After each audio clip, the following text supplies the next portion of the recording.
Hello, good morning and welcome to all of you. This is Rajesh and I am here to present a new lecture on the salinity stress. So friend, this is a very important topic and some last few lectures we completed the drought stress.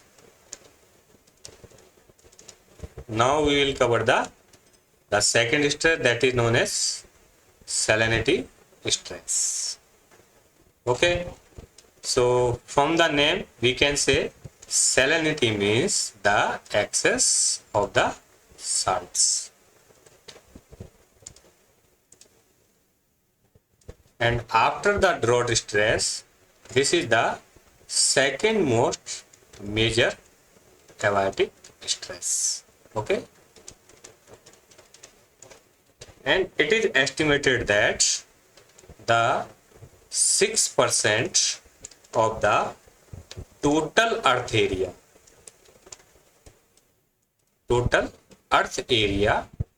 is the saline. Okay, मतलब आपकी जो अर्थ है उसका total का 6% area which is affected by the salty soils. If we look for the cultivated area or agriculture area, so the 20% of the total cultivated area is affected by the salt stress. Okay, and approximately 800 million hectare area worldwide affected by the saline or salt stress. Okay, so this is the second most abiotic stress after the drought stress, and total 6% of total earth area is affected by the salt. Also the 20% of the total agriculture area is affected by the salts. Next, approximately 800 million hectare area of the total world is affected by the saline area. So in this lecture we will discuss that what are the types of the salinity stress. Also we will discuss what are the salts which is responsible for the salinity stress. We will also discuss the classification of the different plants like halophytes and leucophytes.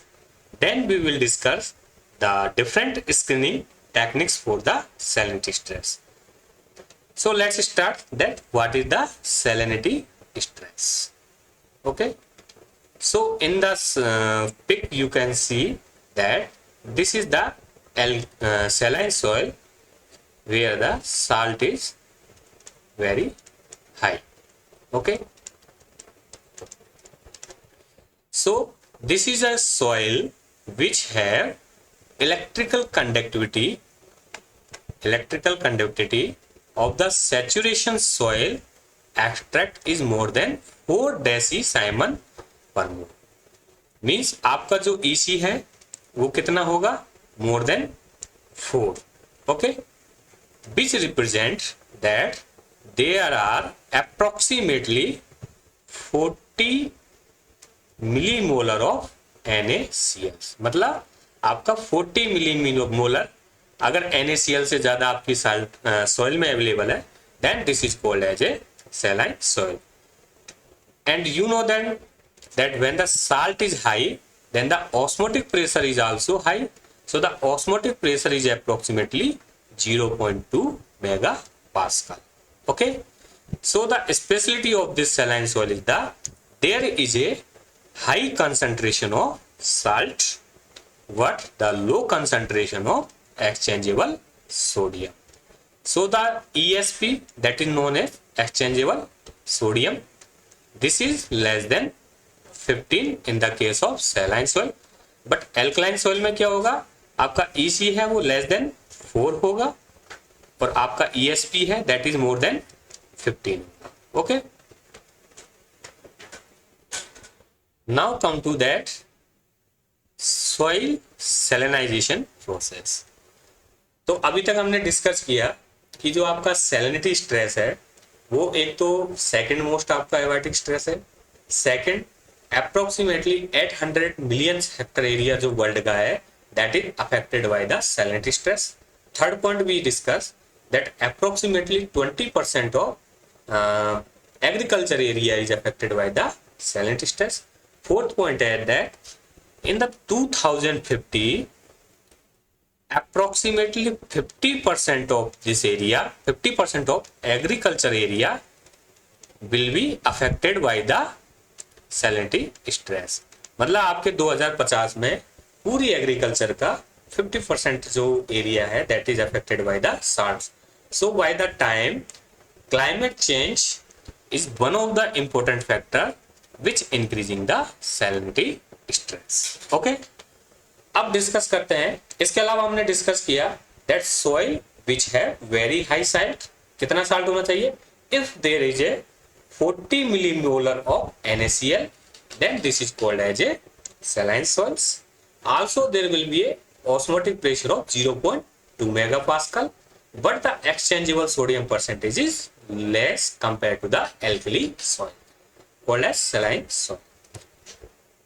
Now come to the soil salinization. So this is a process of the saline or salinity. This is a process of salinity, okay, known as soil salinization. So there is a accumulation of soluble salt in the soils. So this is a process when there will be an increase or accumulation of the soluble salt in the soil is called as a soil salinization. So this is a very simple definition. Okay, this is favored by the arid and semi-arid climate. Okay, तो आपका semi और semi arid climate में क्या होता है? when the rainfall is less, okay, what the evaporation, this is known as ET, that is evapotranspiration is high. okay, तो जब ये कंडीशन होती है तो जो आपके जैसे आपकी ये सॉइल है, okay, and this is A plant, okay, when the आपका ये सरफेस वाटर है या सॉइल वाटर है, ओके, तो when the rainfall is less, आपकी बरसात कम हो रही है, when evaporation is the high, then the salt are accumulated on the soil surface. okay, क्योंकि उनका क्या होगा? लीचिंग नहीं होगा.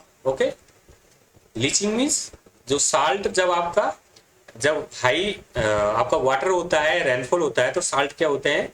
आपकी सब सरफेस सॉइल में पहुंच जाते हैं. Okay, so this is a cause of the soil सैलिनाइजेशन.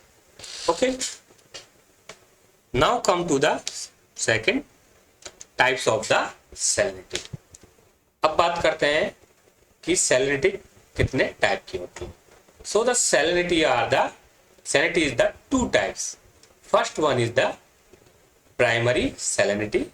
Second one is the secondary salinity. Okay. So the primary salinity is also known as natural salinization or natural salinity. So this is caused due to the weathering of the minerals and parental rocks.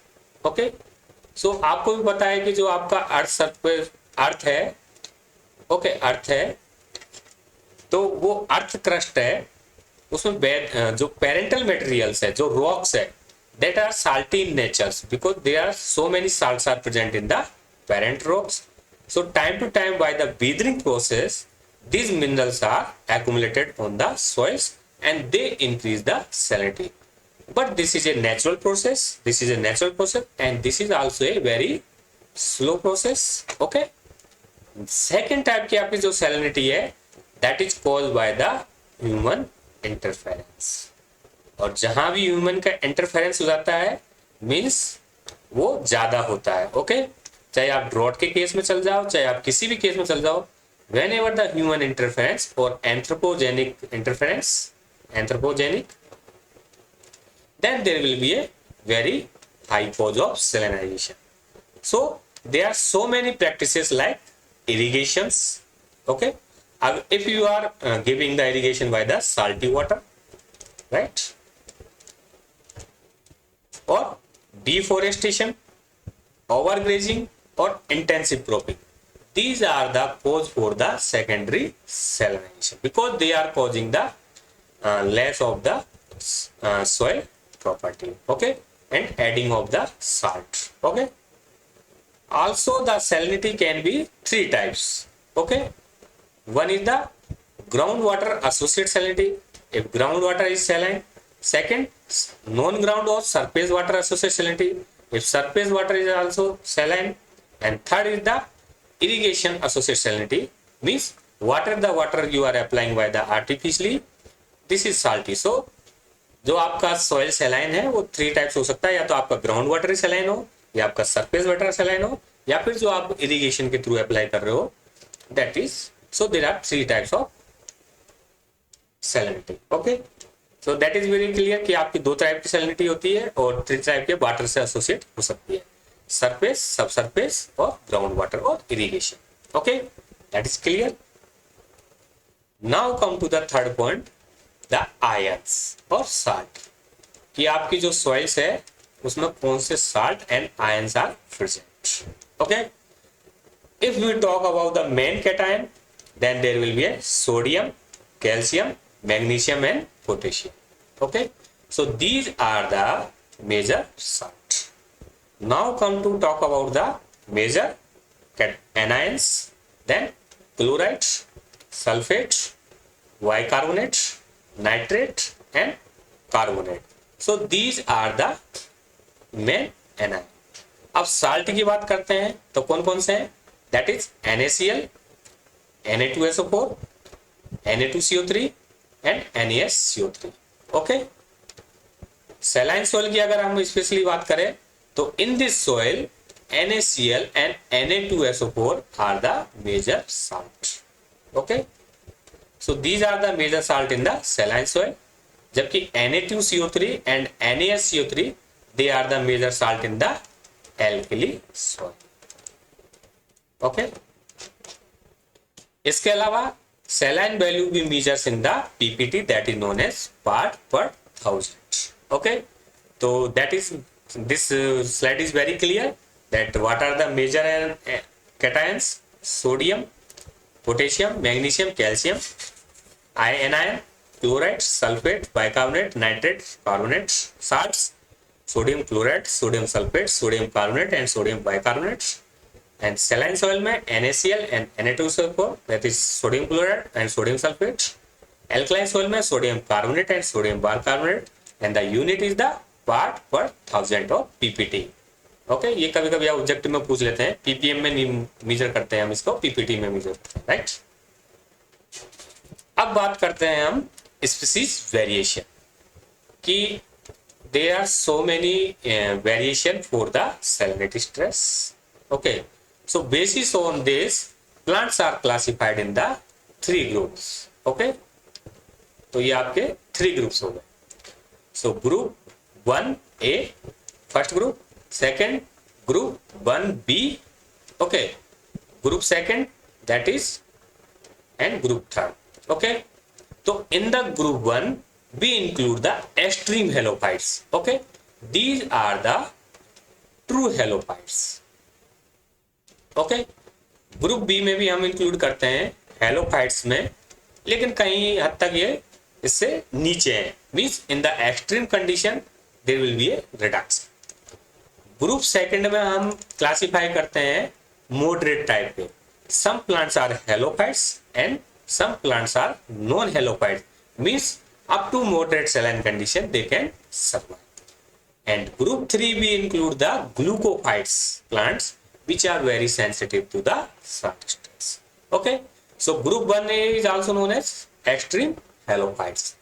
कौन कौन से plants आते हैं, we have to remember the name of these plants, that is sea blight, okay. कौन सा है, sea blight. इसके अलावा दूसरा कौन सा है, salt wuss, okay. So ये आपके दो प्लांट है, that is comes under the halophytes, okay. इनका साइंटिफिक नेम क्या है sea blights का, सूडिया मार्टिमा एंड एट्रिप्लेक्स न्यूमिलेरिया, ओके. तो हम अगर बात करें सोडिया एंड एट्रिप्लेक्स, उनके जीनस नेम से भी आप याद कर सकते हैं, सी ब्लाइट एंड साल्ट वश, okay. This species show growth stimulation with the chloride level of below 400 millimolar. Okay, हम बात कर रहे थे कि जब साल्ट की कंसेंट्रेशन 40 मिलीमोलर मोलर होती है, then it is called as a saline stress, right. यहां पर क्या है, 400 मिलीमोलर, इतने तक क्या है प्लांट स्टिमुलेट होता है, means there will be no hindrance of the growth up to the 400 millimolar. मतलब 400 मिलीमोलर तक इन प्लांट्स को कोई प्रभाव नहीं पड़ेगा, इजिली ग्रो करेंगे, right. So this is the group first. अब ग्रुप फर्स्ट बीच में जब कौन से प्लांट्स आते हैं, दीज आर आल्सो हेलोफाइट्स। इसमें कौन सा है, टाउनसेंड पॉडग्रास। ओके, इसका जी ये साइंटिफिक नेम इज ये Spartina. Okay, so you can remember Spartina townsendii. Okay, इसके अलावा one is example is also sugar beet. Okay, these plant also can tolerate the high salt concentration. Okay, halophytes means they can grow well in the high salt concentrations. Okay, but near to 400 they show the retardation in the growth, means up to a certain level they are working well, but after the some high concentration like 400 they are showing the retardation in the. Now come to the second group, that is known as halophytes and non-halophytes, means ये आपके mediator है, mediate plants है। Okay, या moderate types की salinity पे दे can survive well. This include the salt tolerant halophyte grass that lacks the salt gland, okay, such as red fescue, तो इसका scientific name क्या है, फेस्टुका रुब्रा। इसके अलावा पक्सिनेलिया पैक्सिनोसिस। ओके, नॉन हेलोफाइट्स में अगर बात करें, यहाँ पर देखो दो टाइप के हेलोफाइट्स एंड नॉन हेलोफाइट्स। तो हेलोफाइट्स में तो कौन सा आते हैं, red fescue, right. Non halophytes में कौन सा आता है, cotton, that is known as Gossypium species and वाली Hordeum vulgare. Okay, so these group of the plants are inhibited by the high salt concentration, means आपका 200 या 150 मिलीमोलर पेन पे क्या हो जाएगा, ग्रोथ में हिंड्रेंस या ग्रोथ इनहिबिशन स्टार्ट हो जाएगा। In this group tomato is the intermediates. Okay, अगर कभी कभी क्वेश्चन पूछ लेते हैं तो tomato is the intermediate of the glycophytes and the halophytes, and the common beans and soybeans are the sensitive ones, that is non-halophytes. Okay, now come to the group third. So this is very salt sensitive, मतलब अगर इनका EC 20 और 40 millimolar पे भी they show the growth hindrance. Okay, so this include the non-halophytes example, or this is also known as glucophytes. Okay, are severely inhibited or killed even the low salt concentration. This include the citrus, avocado and stone fruits. Okay, so these are the very salt sensitive, or the this is known as glucophytes. Okay, तो ये clear हो गया कि आपके species variation में अगर हम बात करें, so there are three types of plants. First is the group 1A, second is the group 1B. Group 1A include the sievlite and salt fruits. They can grow well up to 400 millimolar. Group 1B, they show the growth inhibition after the 200 or 250 millimolar of the salt. Group second include two types of plant, halophytes and non-halophytes, and these halophytes different from the group first because they don't have the salt gland. Okay, example is the red fescue, and non-halophytes में example is the cotton, and tomato is the intermediate, and common beans and soybean are the sensitive ones, and group 3 include the glucophytes.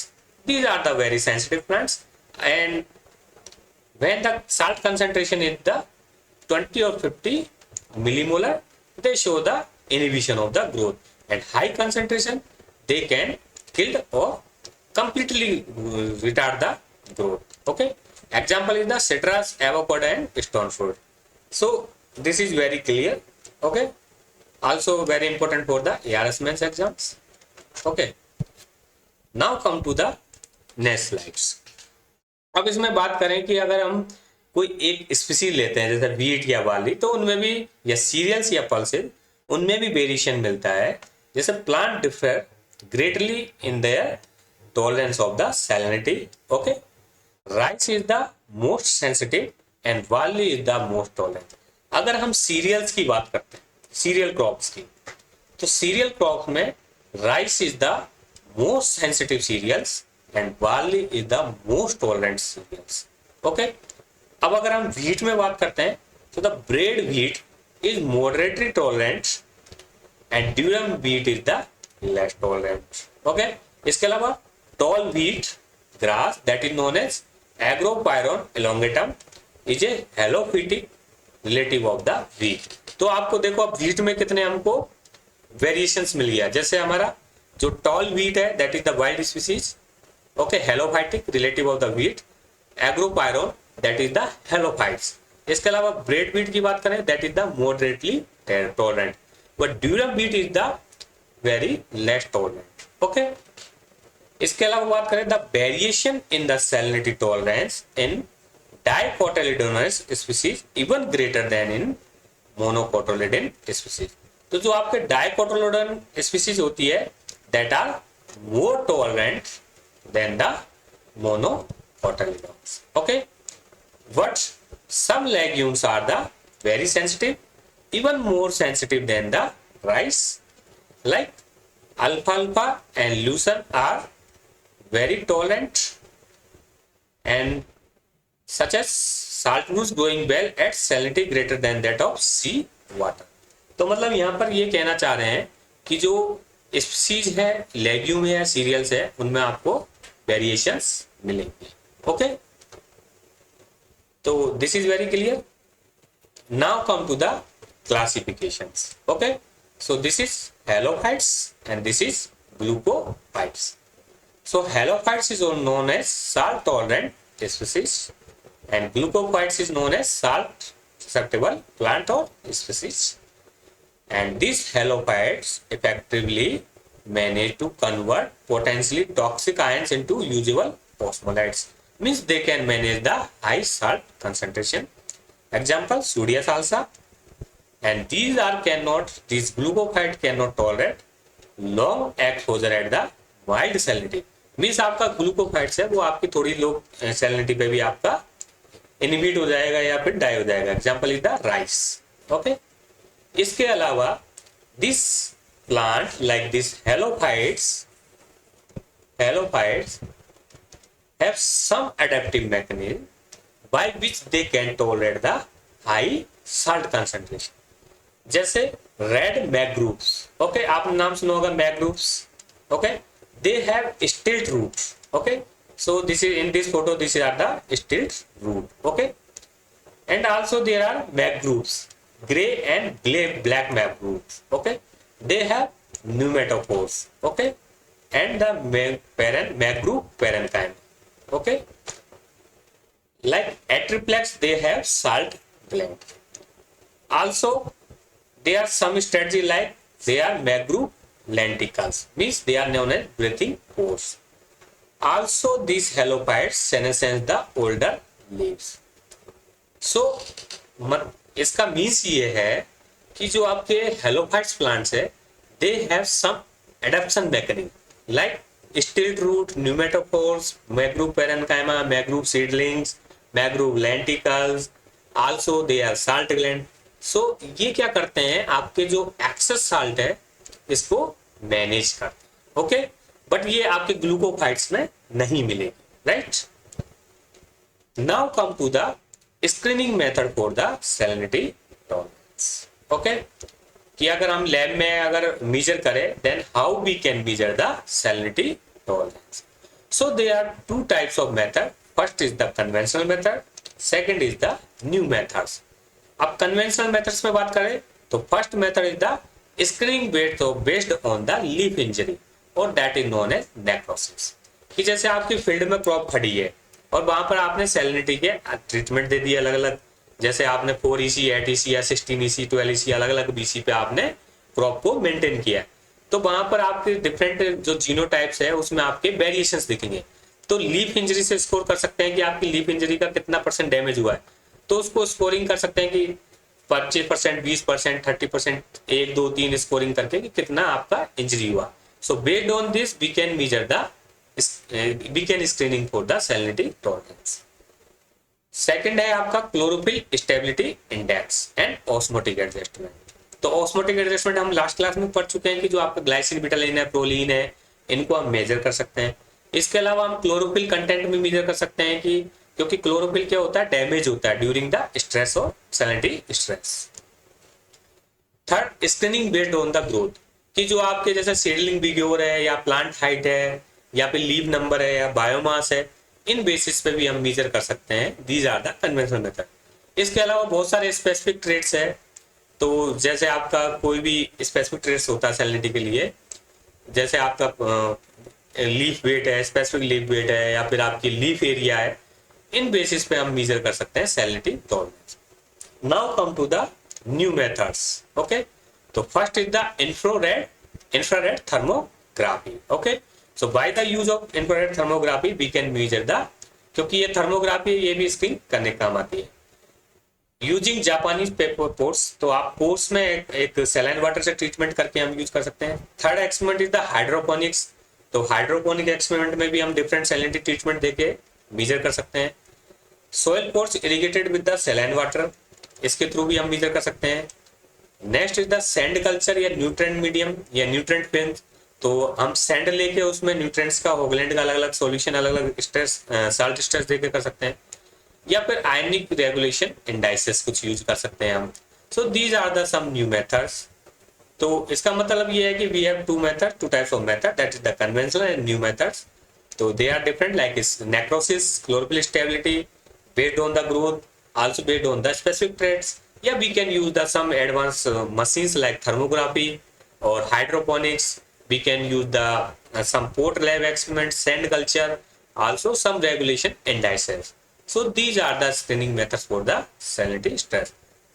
So friends, I hope you understand that what is salinity, what are the salt which are responsible for the salinity stress, also how much area and are affected due to salinity stress.